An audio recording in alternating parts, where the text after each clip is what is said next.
Start and finish. I think we should give you a lap on one of these with running commentary, please. Let's hook you up with the GoPro someday. That'd be quality. Yeah. The grid then. Yeah, so there we are. They're forming up on the pole position on the right-hand side of the grid because the first corner is on the Legion. Lies 12th in the points at the moment. 16-year-old Spaniard Brian here left. Veda Ega, the 16-year-old Indonesian is in the middle of the front row. Third in the points. David Gonzalez on the rev limiter, and away they go. Certainly Brian Iriarte's got a good run. You can see the 51. Is he going to know it? One. Now we begin this big climb up towards turn 5 and turn 6 now. We saw some crashes there earlier on in the qualifying. It can be slippery if you're offline. Some of the riders going inside. That was the number. Coming to the corkscrew section, and unless you go up there and watch it, you can't believe how fourth gear, absolutely sensational. This is faster and faster and back into second. It's an incredible part of the circuit. And you don't want to get sucked in like Hakim did. On towards the back straight. Peter, I'll remind you what you said. Surely no one's going to get away with it or run away with it. Why is Veda Ega? It's like he's got an earpiece listening to our commentary. He's gone, what are you talking about, old man? I'm off. Yeah, he's gone, isn't he? But no, Brian. And as long as the guys behind are not silly, I'm sure that Brian will lower gearing, that he doesn't need the slipstream. Real Marco Morelli's weekend just going from bad to worse at the moment in qualifying, but he crossed the line in 25th position. Not ideal for him with Mitani. And Benyat Fernandez, he's got up to 11th place. They're now into 10th place, actually, and he came off the back of the ground. Peter couldn't see who it was, but it looks, it's Ramersdorf has gone down. Inez, the Venezuelan, tumbling down our time screen, as well as Benyat Fernandez. And I think Veda was perhaps using a little bit too much road coming out. He couldn't quite get on the gas as hard as he wanted to. Crashed out. And you saw the number 11 of David Gonzalez make the play. Slow each other down, then Veda is going to disappear. But the number 11 of David Gonzalez. 3 out of 4 races so far. A very quiet Le Mans, just taking away a few points, but had a great start to the season back in Jerez. 8 points coming away from that one. So, but this season he's in the wrong position or what? I have no idea. Well, we don't know exactly what he did wrong, but obviously he's done something. Okay, it's Veda Ega and Hakim Danish on the number 13. Carter Thompson there really strung out, Peter. This is absolutely fascinating. I wonder what the conditions are like out there. I mean, the pace, the others, apart from Pugliese and Danish, they're in 2:02s. Everybody else in minimum 2:03. So it's just a red hot. David Gonzalez is underneath the pole time at 2:01.71. Well, this is absolutely fascinating then, and you can see Mitani and Ramadeepa having their own little battle back in 8th and 9th in qualification, but not today. Fastest lap of the race goes to Hakim Danish on the back of this group, the number 13 Melesat victory last year. Oh, was he that was a tough move. So it gets turn 3 is not your stereotypical overtaking spot, Peter. No, it isn't. But it's just having to push quite hard to stay with the leader, the number 54. Right, it is so downhill commentary box. That's right. And as I say, they go through the gearbox, so through the left-hander in first, and they just go. He's won 2 races and twice been knocked off. And once by Hakim Danish. Yeah, and he wants to be running away with it by this point in the championship, didn't he? That is so fast into there, isn't it? Yeah, that's right. I say they don't run. Absolutely sensational stuff. Well, now it's getting spicy because this is quite a brutal climb for any runner or cyclist. As we see. Well, thank goodness for the Tech Air suit from Alpine Stars, which obviously with Gonzalez, the Spaniard, he's the 4th of those. 3 are, Peter. It's as if Patama never went away and had an injury. It's like we're watching Jerez again, but you've 3, Patama, Iriarte and Danish. This seems like what it's going to be about. This. Benyat Fernandez, of course. Oh yes, 23rd, there we go, all the way down. So that's a very, very decent ride so far from him, as well as Mitani. Screw again, you're looking back at what a great pick. And the leader, Veda Ega, on the 54. Plenty to action remaining. They're being very sensible, Peter. It's like a very high-speed game of chess. They're up to be a consistent podium contender. Gonzalez clearly knows his place very, very well. I'm going to have a look at what he... Just hang in there. You've got 7 laps to go and a couple of corners, and then sort it out over the last year than saying Katsiak Singapore. Mike Yu, his mates call him. And it came away with 9 points. 7th place finish in race 2 for him. So Pirelli's found his feet a little bit, hasn't he? What was he doing last time out?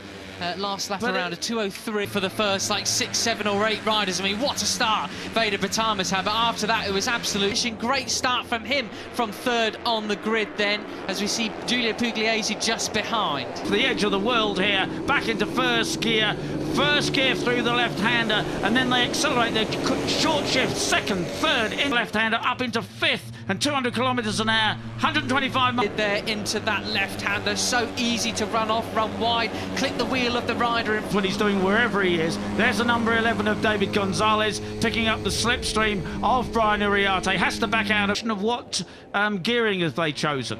Has Veda chosen a gearing? Back of the grid, but he's not made any inroads here at all. You know, a multiple race winner, podium finisher in Rookies Cup. He was on the rider sent to the Christian Daniel Jr., who was started from the third row from bottom. He's made a 1.5 to get all the way up into the top 10. So and there is Veda still leading. It can be done then, so a great start for those guys. But the screen said it really impacted Benyat Fernandez. Is someone else has gone down too there as well. A few riders going wide there. I wonder what on earth has happened. Charged through the field already, but we switch our attention back towards the front. Brian is catching Veda, and he's got David Fernandez, Tinez as well, I believe, unless he's just gone really, really wide, caught up in some kind of chaos. But our timing screens can on board with Brian, looking back at David Gonzalez, and he's right on the tail of Veda Ega now. David Gonzalez 11th in the stand. Long lap penalty. Oh, dearie me. Yeah, that's a messy way to start the race. And then the 11 of David Gonzalez, Brian Uriarte, and those trio, I think, a bit up from 11th on the grid. They're in 7th as well, just off the back of this group. So we're being drilled out here. I mean, you got 2 riders out the top 3 into leaders. And pole time was 2:01.95, and Veda Ega has just done a 2:02. Yeah. Out to Thompson and Mounsey. That's a good start for them. Thompson could have expected him to be in this front group. Very, very well indeed. Our championship leader, 4 second places so far this year. This is where he took it out there by, oh no, he nearly took out there Giulio Pugliese. Brian Uriarte there as he tries to hang on to Veda Ega. He didn't look quite as smooth. Ega taking such a different, well, I mean, all 5 of them doing completely different lines there through the reverse there. You cannot imagine it from just your TV screens, how they're not. So there is the number 13 of Hakim Danish, our points leader, but he's yet to win a race this year. He's frustrated. One better than that. He wants to be a junior GP champ and Red Bull Rookies champ in the same year, like the riders all before him, as Pugliese now picks there, scrubbing off the speed, then on the brakes as they go into the left-hander.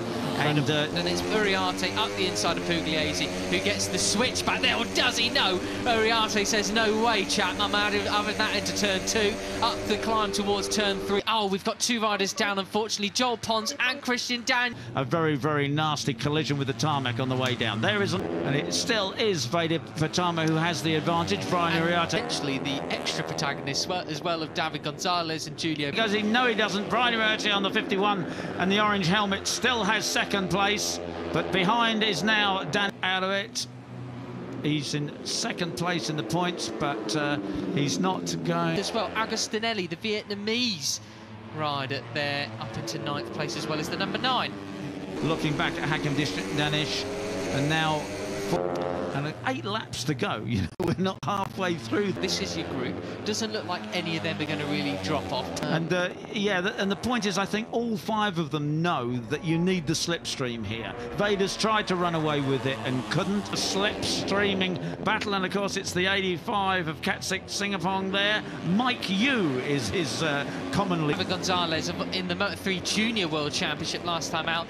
Confidence from there through to here, as we see Singapong up there ahead of Marco Morelli then. So this is now it's Benyat Fernandez. The 7 is there, but so is Matani's. And 51 Uriarte, he is in. His head down. He's got away. Benyat Fernandez is in second place, but Veda has stuck his head down to Hakim. Is going with him. Morelli's ahead of Uriarte. Uriarte's pushed back to 5th this pack. Who's got anything left? Karpushin's just off the back of it, but it is Ega leading them into the final set of 4 corners. Biondetti 1 and 2 coming up. If you get a good run through here, you could well be leading out of the final. On the run to the line here, it's the 13 of Hakim Danish. Who is Surely it's going to be, and Veda Ega pulls out. Is he going to pass him?